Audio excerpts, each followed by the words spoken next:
Hey guys, Sean Stossi is back again. It's Alex. Justin the Orange Dream. And it's me, Noah. And we're here with another episode of Run the Rope. We're going to talk about the latest episode from Raw and TNA, ROH, and the New Japan G1 Climax that was this past, like 2 weeks ago or a week ago? What was it? Well, within the last, I don't even know. I can't keep track of time, so I'm the wrong person to ask. It just ended, so. Yeah, it was just recently. Let's start out with WWE, which is really big right now after SummerSlam with the whole Daniel Bryan winning the WWE title, but then getting it stolen from Randy Orton and the big heel turn that took place. Monday Night Raw this week was pretty good, but it was really, like, the star of the show was Daniel Bryan and Randy Orton. Like, it was all about those two guys. As it should be. Right that now. was, and the Raw was just so good. It was good. I loved it. Yeah. It was one of those Raws that the story flowed through the whole show really well. Yeah. One thing I noticed, this had kind of an old school attitude, kind of not okay. I'm not saying it's like feels like a rehash of an Attitude Era like type show, but it had the edgier feel to it. To me, lately, Raw's felt more like it's a show that's mainly for adults. It doesn't have adult content, but it doesn't feel like a kids show anymore. Right, exactly. Yeah. Yeah, but like let's start things out with John Cena coming up promo, basically putting over Daniel Bryan for having a great match, and then announcing he's taking off like 4 to 6 months for a shoulder or that's big. Yeah, was it a tendon or whatever in his arm or something? It was his elbow, yeah. Yeah. He was getting surgery. So crowd was of course very positive toward John. Yeah. Positive towards him leaving. Yeah, exactly. But he did do a nice job of putting over Daniel Bryan as kind of like the next guy while he's gone, which is A-okay with us. You know, we absolutely love that. That's about ideal for us. Yeah. Yeah. So honestly, like this Daniel Bryan push couldn't have come any better time. You know. Mm-hmm. Really, it couldn't have. So yeah, Daniel Bryan had a nice little promo with that segment with Stephanie McMahon, which Stephanie McMahon as a bitch is fantastic. She is awesome at that role. She really is. She's right at home with it. She's right at home with it. Yeah, absolutely.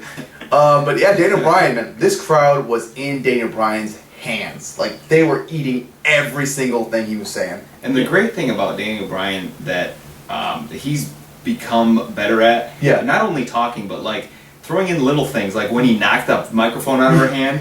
Like I don't think she saw that shit. No, that was really cool. I just really enjoyed that. Yeah. One thing I like is that the whole thing. I know people are going to be sick of comparing it to Stone Cold. That's kind of what they're doing, but I like it because with Stone Cold you had kind of an everyman, but this is kind of a different kind of everyman because he's like, he's kind of like the people's champion, if you will. Now he's a smaller guy. He's an underdog. He's fighting against this overwhelming odds, that kind of thing. Right. I like that, and I like the one line where it's like he's like, "You're a solid B, Daniel." It's like, "Yeah, you're a B as well." And like that was really cool, and I also really like the whole. I love when Daniel Bryan brings the fact, like, "What are you gonna do? Fire me? I'll just go back to wrestling." Like I love that because like it's got that element of realism, like because Daniel Bryan was fired the next day. It's like I'm just gonna go back and wrestle now. Right. Speaking of which, did he say he could be happy wrestling in front of 30 people? And then like there's a picture online of saying I could be happy in front of 30 people. And there's a picture of Hogan going. He's like he's trying to scout TNA. He's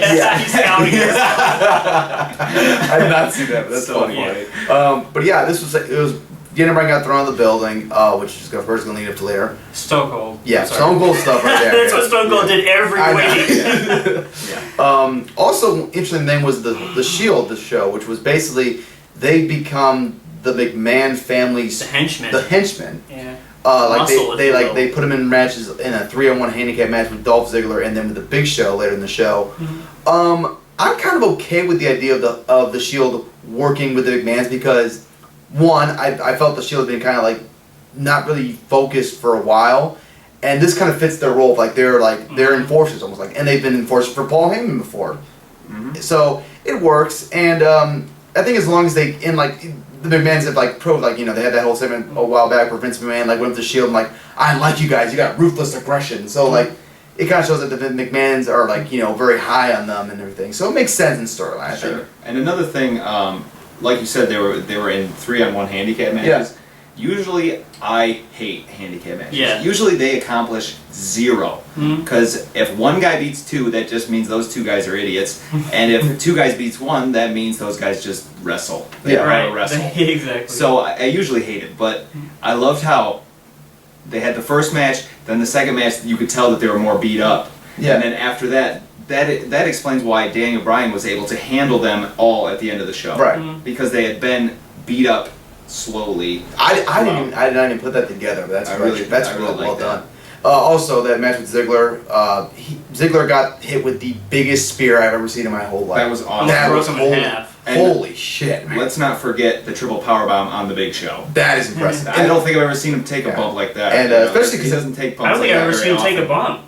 Yeah, I mean, not in 10 years. Yeah. Also, listeners suplexed him off the top. No, Henry did. Henry did. Yeah. And also kudos to Seth Rollins because I don't know if he actually really did hurt his knee or was just really good at selling it, but like maybe both. Maybe both. I'm pretty sure that he was selling it. Okay, yeah. Well then he did a great job of selling it. Cause like I actually thought he might have been hurt, but what I like about this whole scenario though is that they've stacked the odds so overwhelmingly. You've got Randy Orton, who's a 9-10 time champion. 10 time, I think. 10-time champion. They've got Triple H, who's a 37 million time champion. He's won every belt 3 The times. McMahon family's backing them up, and they got the Shield, who is unbeatable as a unit, has been proven to be basically unbeatable as a unit. yeah, they've only lost like 3 matches as a trio, This is probably be a very long, slow burn kind of angle, but the payoff is going to be enormous. Yes. Let's start with the end of the show, which a lot of people really didn't like. I was kind of like, yeah, I don't like it, but it worked in a way. I honestly really liked it. I really did. Okay. I did too. I mean, what did people expect? A payoff the next night?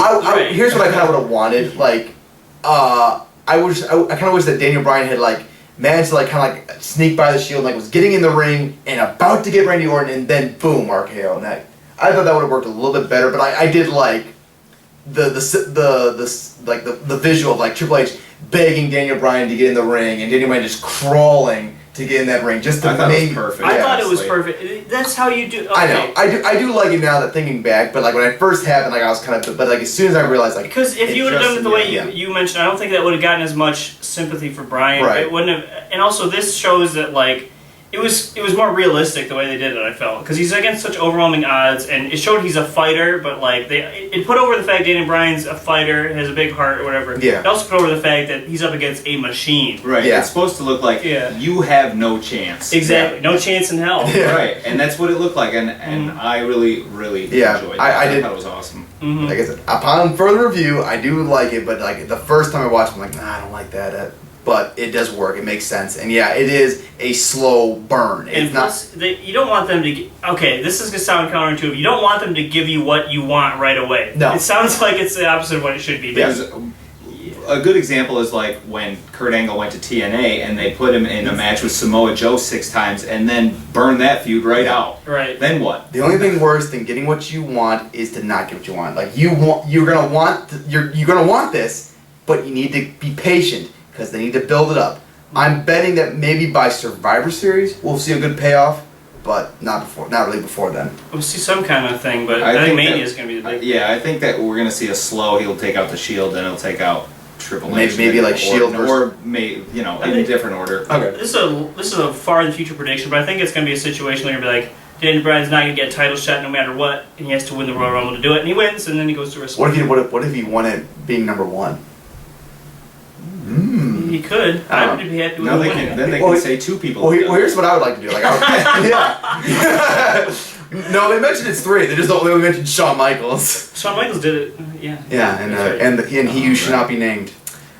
But also, like I was talking to someone like I thought like they're gonna do Daniel Bryan versus CM Punk at WrestleMania, which in that case they could do Cena returns to the Rumble, which he's done before, and then him and Punk is the final 2. But if like Daniel Bryan wins the Rumble, they can do Punk, Cena, and Bryan as the final 3 of the Rumble. How awesome of a visual would that be? It'd be crazy. So either way that would work. But I am really enjoying the storyline, and I did like that they acknowledged that yes, Orton has done horrible things to my family in the past, but this is business. You know, like that was smart. Like, yeah. Thank you for because I hate so much when wrestling companies, not just WWE, but wrestling companies in general, treat me like I don't have a memory. Right. Mm-hmm. Like I don't remember when you did this story. I was surprised they even brought it up. Right, exactly. Yeah. So I thought that was very nice. I've got to say, I actually really like Randy Orton as the choice for this role he's in now. Oh, he's perfect because he is so hateable that you just want him to get his ass kicked. That smug look of his. The way he won the title actually just makes him that much more of a heel, and that's so because you're just like he's just he did it in a totally what's the word I'm looking? Help me out. Well, yeah, it was a dick thing. Despicable. Despicable. Almost cowardly. In a cowardly kind of way. Unhonorable. Right. Dastardly. You know. Right. And it's just like the fact that he is kind of he's a corporate champion. He is kind of like some of the fans would view as a sports entertainer. Even though he is a good wrestler, in my opinion. When he wants to show up, he can really show up. He can bring it as good as just about anybody. I agree. Yeah. And also, I would like to point out that LDIWC people can finally shut up about Orton turning heel, because he turned heel. Okay? You got what you want. He's a heel. Daniel Bryan's a top guy. Thing to complain about, though, instead. Yeah, no, it's just like, you can never win with the internet. Let's face it. Okay, anything else to talk about from Raw? Anything really big? Well, I wanted to touch on this. It's not Raw, but WWE related. Okay, yeah. Big news is that Darren Young actually came out as gay. Yeah, and good for him. To see him. Yeah, that's awesome. Yeah, and good for him. I think that's great, because how many pro athletes actually I think have the guts to do there's that, one basketball player that's come out. Football player did too. Okay. But very few and far between. Oh, yeah. And also, especially in this environment that's not, wrestling's not the most progressive environment. It's still like, you know, very old-fashioned in a lot of ways, kind of behind the times in a lot of ways. And it's, I can't even imagine how much courage it takes to come out. I think probably a lot of people in the locker room knew, but like he didn't want to make it public. I don't know about that. Okay. Well, I mean, what would lead you to believe that he was? It just seems like because like with I think with Orlando Jordan, like they knew he was gay, but he wasn't public about it yet until after he left the WWE. So I think that maybe a few people in the company knew. Well, sure. But like but I think it's one of the whatever. I will say either kudos, man. Yeah, right on. Also, I gotta give a kudos to WWE for not saying it on television, like keeping his personal life personal and keeping the wrestling character. They're still pushing him. Yeah, exactly. Yeah, I like that. I just like the fact they didn't bring up on television. They didn't kill the character that he has on television. It's like, thank you. Like, you know, acknowledge it on the website, acknowledge it in press releases and stuff, but don't put it on television. Don't shove it in our face on television. Like, keep it as his personal life. Right. Well, I like that a lot. It does show a little bit of progress, because I was half expecting if they happened to give him like a full-on, like, obnoxious gay, like a stereotypical gay gimmick. Yeah, like an offensive gimmick or something. So I'm very happy they're very smart about this. Yeah. Oh, and also, I want to talk about the CM Punk cutting a promo on Paul Heyman and, like, keeping this feud going. And CM Punk burying the shit out of that fat guy in the front row. That was so awesome. That was Punk in like IW or what was that? The Indies. Yeah, like what was that one company that like Axel Rotten had? That, like, IWA. Yeah, that was Mid-South Punk right there. That was full on shooting. That was almost you have a vagina level of hilarity there. But I mean, on Raw, you never see stuff like that. No, he was pissed. I don't know what set him off. Yeah. Maybe he just had a bad day. I don't know. Punk just you don't want to piss him off. Punk's the guy. If you push, he will make you look foolish. You know, how much can you take? How many times do these guys go out there and have to listen to some fat asshole think that he's actually clever? Well, Punk technically is a skinny fat ass, so right. he's half fat ass. Yeah, but it did work. I just hate when people try to put themselves over in the crowd. You know and plus, it's wrestling. You know what I mean? Right. It wasn't out of line in my opinion. It's not like smacking a guy. It's not the same level of smacking the guy, which I still thought was fun. Which he did, yeah. So, but anyway, that's part of that's part of wrestling. Is just the interaction with the crowd, kind of ripping on the crowd. It's like how often are we going to get it back? How often have we gone to an indie show and seen Steve Corino do that to a fan? You know what I mean? Yeah.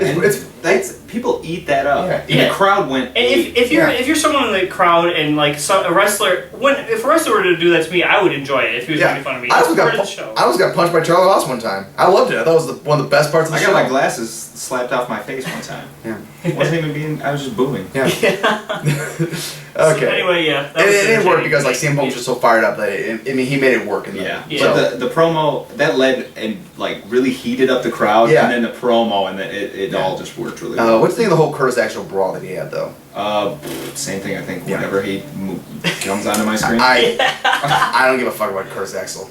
I completely forgot that he was the Intercontinental Champion. I was like, oh yeah, he is the champion. Well, I was wondering who was carrying that belt. Where'd that belt go? So this is probably gonna lead to a one-on-one match between Punk and Axel sometime probably.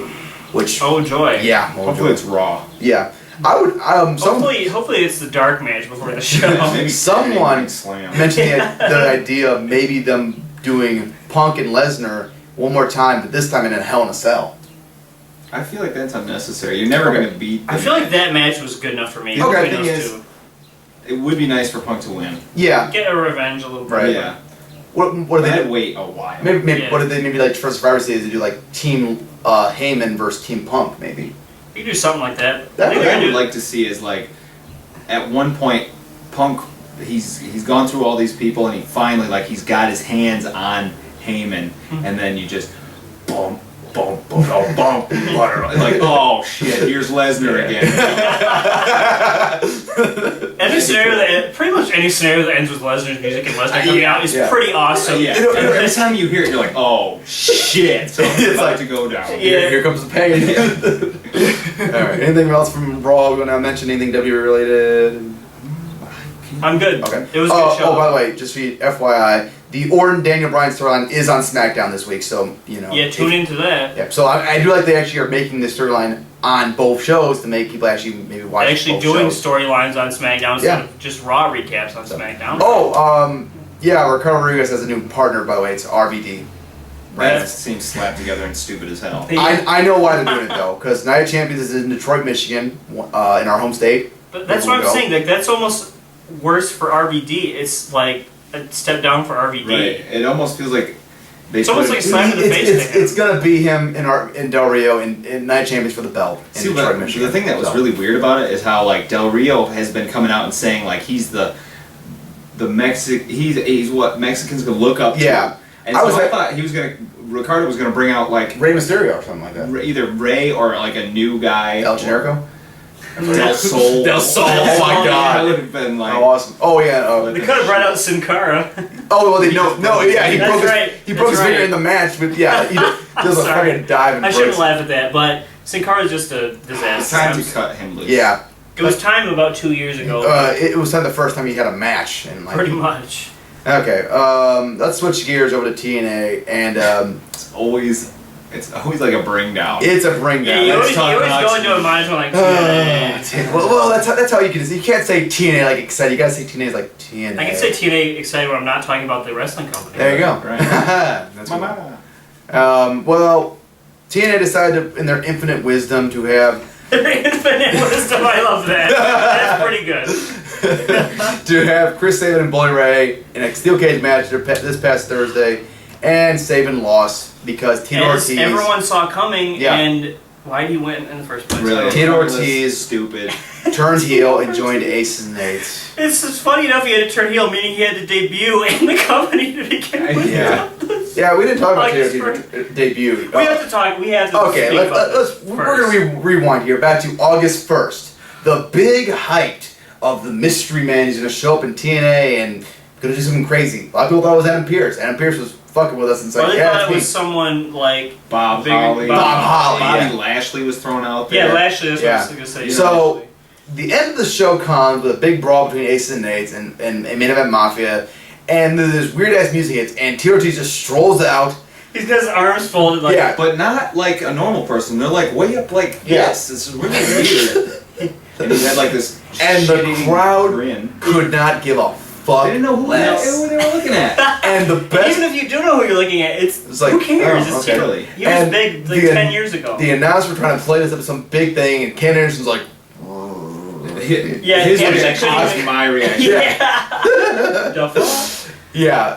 Completely stupid and this was the most it was. This is like gobbledygooker bad, basically. It really was. It was that level of a reveal.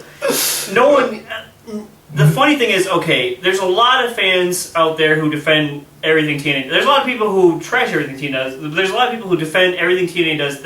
I heard no defense for this. Anyway, I did. Okay, you heard one, right? Yeah, one guy. This guy Doug on Twitter. Okay, one guy on Twitter. All right, I haven't seen it anywhere. Anyone defending this. Nope.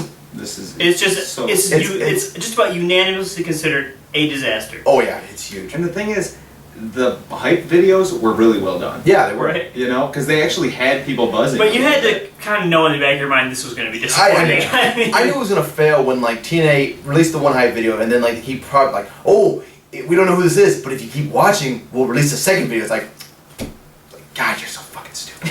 They're like, if this video gets over 250,000 views, we'll give you a hint. Never reached it. Probably not even close. And they released the hint anyway. Yeah. So anyway, Chris Sabin loses to Bully Ray in a match that was slightly better than the match they had at Destination X, the TV special again, because they can't afford to have any other pay-per-views.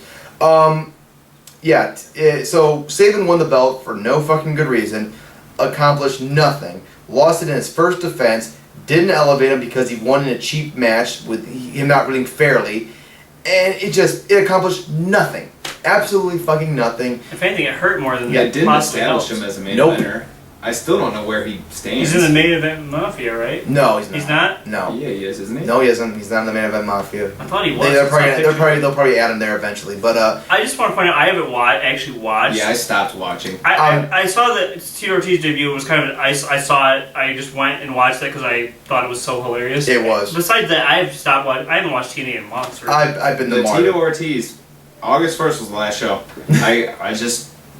If that's what you got, I'm not interested. Yep. If you're going to give me Aces and Eights, Main Event Mafia, and Tito Ortiz, I'll go elsewhere. I was like, I draw the line at that. It's like, if it was just the Main Event Mafia and Aces and Eights, I'd still probably stomach it. Tito Ortiz is the horse the straw that breaks the horse's back. Yeah. Rampage was bad enough. Yeah. Well, at least right now, he had a promo on the Hardcore Justice special. I'm like, he's pretty comfortable on a mic, I thought. Sure, he can talk. He can talk, but how is he in the ring? We don't know yet. Useless. I know they're just trying to do this whole thing because they have a deal with Bellator. They're tied in with Bellator, and it's just not working. Here's the thing. I've heard that's the defense. It's watering down both products, really. Yeah. I mean, actually, Bellator is not acting like they even know TNA exists. But having it on TNA is currently embarrassing for Bellator. Yeah, but I've heard people say this is really smart for business because it's smart for TNA to cross promote or for Spike TV to cross promote. But the problem is, TNA isn't getting any coverage from this. No. Their guys aren't going to be in an MMA fight, I hope not. So what the fuck is the point of all this for TNA? It's just wasted airtime. Yeah. They think it's bringing them more star power, but it really isn't because, it's watering them down. Yeah, it's just bringing Ken Shamrock. That's. Or somebody. It would have to. I'm just saying. What you're saying is someone of his caliber. It has to be someone of his caliber. Actually, I was saying that to be facetious because that's how low. Nobody remembers these guys. Yeah. Well, Ken Shamrock would be he was a wrestler. He was a wrestler. That's what I'm saying. Yeah. Yeah. But Tito Ortiz has not had a fight in 10 years or whatever, and he lost it the ones he had before or whatever. He's been thought of as a joke in UFC for a long time, a few years now. Yeah. Yeah, I consider they brought in Randy Couture or somebody. If they got Randy Couture, that'd be pretty impressive. I'd probably be excited for that. Or Chuck Liddell, someone. I need to point this out right now that TNA is this year's almost is well over half over. And it's mostly over. How many matches do you think TNA has on my match of the year list? Which basically, how many 4-star matches do you think TNA has this year, in my opinion? None. 0. TNA, I concur as well. I haven't seen a single one. I have not seen a single match that from start to finish, beginning and end, the whole match has been good. Every single match TNA has done has had some kind of fucked up finish. Every single match has had a problem with it. This is unexcusable, TNA. In a year that so many promotions are kicking your ass, WWE is kicking your ass. ROH is actually pretty damn good this year. I don't care what anyone else says. New Japan is the fucking king of the world right now. Yeah. Mm-hmm. This is inexcusable. Well, the thing is, TNA fans always said, "Oh, well, the wrestling's better." Well, no, it is. No, it's not. WWE has as much as one company can dominate another, in that, you know what I mean, WWE, in my opinion, has been the second best company this year in the world in terms of the number of great matches. Yeah, but this is the best wrestling-wise WWE has been in. Shit, 2003 maybe 2003. WWE has had better matches on Raw, Main Event, SmackDown, whatever than TNA has had all year on their pay-per-views. Everything. Yeah. The WWE's kicking your fucking ass. NXT has had a better match than you've already.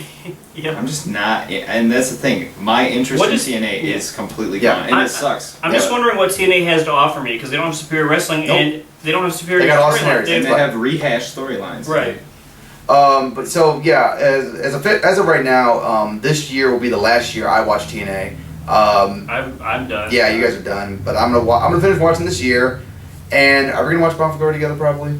Probably. Okay, because we go to our buddy's house and watch it, and we don't have to pay for it. In terms of watching weekly, I'm not. Yeah, I'm interested. I'm gonna be done this year, and then if next year they do something special and I hear about a good match, then maybe I'll check it out. But yeah, TNA, you're losing a viewer, so I'm sure they lost a lot of viewers. See, I'm falling behind on other wrestling promotions. I don't have time to be watching that garbage. Watch New Japan, it's better.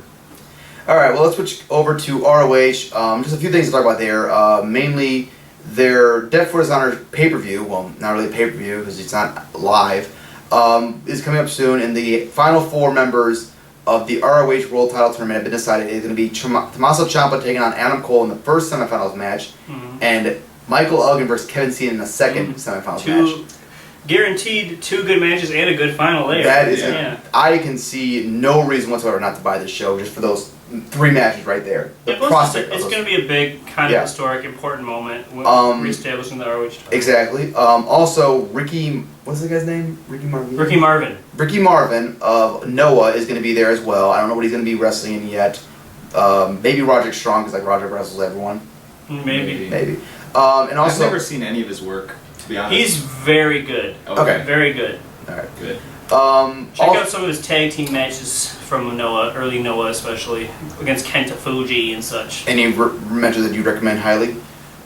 His match, I can't remember who he teamed with, but it was a match against Kenta Fuji against Ricky Marvin and somebody else. But okay. I'm sorry, but can't go wrong with Kenta Fuji. Yeah, there you go. No, yeah. Also announced for the show is going to be the Forever Hooligans defending their IWGP Junior Tag Team titles against the American Wolves. This is really big news because, as you know, New Japan's been kind of like sharing talent a little bit with ROH this year. Carl Anderson's been over numerous times, Forever Hooligans been over numerous times. Kushida, yes, him as well. This is the first time a title's been defended in ROH in some time from New Japan. Oh, yeah. I think, is it ever? Have they ever? Yes. Okay, they have? Okay.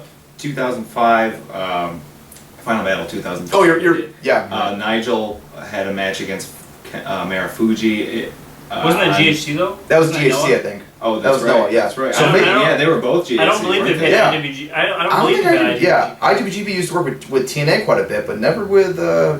I have no idea. So, that is historic. So this is kind of big because now people are already expecting that maybe New Japan and ROH are going to work together some more, which is A-okay with us. Please bring Nakamura to the United States. Ready for that. Yes. Yeah. We would love to see Nakamura came to the U.S. Oh my god. I don't know if I could watch wrestling again because that would just be the most awesome shit I've ever seen. But if Nakamura comes anywhere, we're gonna go see him. Let's be honest. And you know what would make a lot of sense if they could somehow get Alex Shelley over here. That would be really cool. They were talking about that. But he wasn't interested. Oh really? Interesting. Oh, okay. But maybe Kushida will talk him into it or whatever. But there's a lot of guys who are kind of lower on the totem pole and kind of not getting as featured in New Japan who are still world class. Yeah. I mean the niche. Like Kota Ibushi. Kota Ibushi's actually in DDT. Right, but he works in New Japan. He's worked in ROH before. Yeah, I'd love to see him back again. Teji Ishimori I want to see back too from Noah. He's awesome. I love Teji Ishimori. There really isn't very many guys on the New Japan roster I wouldn't want to see. Yeah. You know? Strong Machine? Super Strong Machine? I'd even like to see. No, Super Strong Machine's actually not bad. I know. What about Strong Man? I'd mark for Strong Man, I'll be honest. I think if he just came over alone. Like, nobody can Strong Man versus Michael Elgin in this battle. That would be awesome. That'd be worth it just for that moment of those two guys. Alright, well, speaking of New Japan, let's talk about the G1 Climax, which was this past week or so, like 9 days of I believe it started on the 1st of August and went through the 10th of August, I believe. 9 days of professional wrestling, and every single day was fun. Except for maybe like day 5, I think was the one that had the bad crowd. But even that was a good show. This was a absolute phenomenal tournament from start to finish, and it was awesome. So many matches of the year candidates out here, including the one which we all saw, which is Shibata versus Ishii on day 4, I think. Yeah. Man, that was holy instant classic. I mean, this is my number 2 match of the year. Mine too. Yeah, me too. 5 stars for me. Yep. Perfect. Yeah. Amazing. Everything. I mean, if you're looking for wrestling to look like a real fight, this is it. Yeah. These guys, like, just this is basically like watching 2 guys just go out on the street and fucking try to kill each other. Yeah, and the thing is, this was a tournament match without a lot of build-up between these two guys. No. But the animosity, I've never seen so much animosity in a match, I don't think. They wanted to prove, like, I'm tougher than you. And they came out just firing on all cylinders, it was fast-paced brutality, I'll call it. Absolute brutality. Other great matches include, Ishii was a fucking star in the show. He probably the star. He blew me away. Yeah. Had a great match with Tanahashi. Yeah. Had a great match with Okada. I think who else did he have a good match with? There's numerous. Did he have a match with Nakamura? No, because they were in separate blocks. Okay. No. Nakamura had a really great match with Kota Ibushi on that was day 7, I think. That was a really good. No, maybe it was day. I don't know. It was day 7, I think, maybe, or day 8. It was 8. Yeah. Okay. No, it wasn't. No, it wasn't 8. It was 7. This is not important. Anyway. Yeah, I know. Okada versus Shibata. I saw that match. That was a really, really good match. That was phenomenal. Nice teaser for when they're eventually gonna have a match together, I think. Mm-hmm. Kojima was amazing. Like, he's from the team Tenkoji, and I never really high on those two guys because I didn't really care for the matches. This guy blew me away in this tournament. Kojima's very good. Yeah, he was really good. I was impressed. He had numerous great to really great matches. Mm-hmm. Tanahashi and Shibata had a really phenomenal match on day 9, and of course the finals was Naito versus Tanahashi, which was awesome. Phenomenal match, absolutely phenomenal. Mm-hmm. That was one of those matches where like even the announcers were marking out like crazy for that finish, and it was a great match. One thing I loved about this was that Naito was a guy they've been high on for a long time, and everyone knows it. This put him over about as strong as you could put anybody over. Yeah. He not only won the G1, the most loaded G1 tournament ever, most loaded wrestling tournament in history. Probably. Probably the greatest wrestling tournament in history. Probably the greatest wrestling tournament. Yeah. He beat Tanahashi in the finals, who was considered the guy. The guy. That's like beating John Cena in the finals. Yeah, it's like beating Cena basically. Yeah. Mm-hmm. So yeah, they put him instantly created a star with this. I agree. Very, very smart booking, I think. Mm-hmm. Although I would have preferred to see Shibata win. Yeah, personally. but he's Shibata's still there. Yeah, and the thing is, this tournament didn't just establish Naito. That's what's great. No, it established Ishii had a coming out party. Shibata as a real credible threat. Ibushi. Yeah, he had a great competitor. Davey Boy Smith and Lance Archer really stood out in this tournament too. They had some really good matches out there. I just think that this did so much for so many people. This did the positive things for everyone who was involved in the tournament. I agree. Usually, when there's a tournament, they're putting over one guy. Right. Yeah. Like, this is for him, this is his vehicle. Mm-hmm. But really, this was for almost everybody. And they treated almost every match. I didn't see much of this tournament. I kind of sought out the most well-received matches. I watched most of it. But I got the sense, just from reading up on the results and everything, they treated most of the matches like they were important. Like, you know what I mean? Yeah, most matches were treated very importantly. Mm-hmm. There were a few, like Yano was in quite a few, like, just okay matches. Like, he's a he played the cheap heel, whatever. Mm-hmm. Same with Shelton Benjamin quite a bit. Takahashi a lot in his matches too. So basically the guys that like you'd expect like cheap heel matches for got cheap heel matches. So like they didn't have any like stellar matches, but they still did their part well. Yeah, and we had 9 days of wrestling, and they're not gonna put together the best match every day. Carl Anderson has some good matches too out there. And there is one I want to talk about though, which was Prince Devitt, and that every single match had massive interference, ref bumps every single match, and so like. I understand what they're doing. They're trying to get him a lot of heat from the Japanese crowd because he cheats or whatever, blah, blah, blah. But just, man, they did not need to go way overboard like this in every single match. I don't think that does a guy like him that many favors because he's already small. Yeah. Like, I want him to be established. He's already not an underdog, but he's already looked upon it as with a disadvantage. Right, and it'd be nice for them to establish him as, like, he's just as credible, even though he's small. Yeah, I'd like to see them have him beat some big guys and make this guy. He's a dangerous little guy. I mean, because he was dangerous before. I mean, Yeah, I mean, he was peeking into the main event scene briefly there. Yep, but we'll see what happens. So and I believe that for the next pay-per-view, Naito will be challenging Masato Tanaka for the Never Openweight title. That's I think. Right. And I don't know what Okada's going to be defending against, but the two that are like the three that are sent out is Kojima's kind of slated to be having a title shot, I think, because he kind of teased it at the end of his other match. Shibata, obviously, and Ishii will also be getting title matches. We're in for some awesome matches in the future. This end of the year for New Japan's going to be pretty awesome. One thing that I'd like to touch on was an unfortunate thing that happened during the tournament was there was a couple of injuries. 2 actually. Tenzin, I think it was his ribs, and then Goto, he broke his fractured his jaw. Yeah. So that sucks. But I've heard it was an injury that had been plaguing him. Right. It looked which like probably had something to do with Shibata slapping the shit out of him.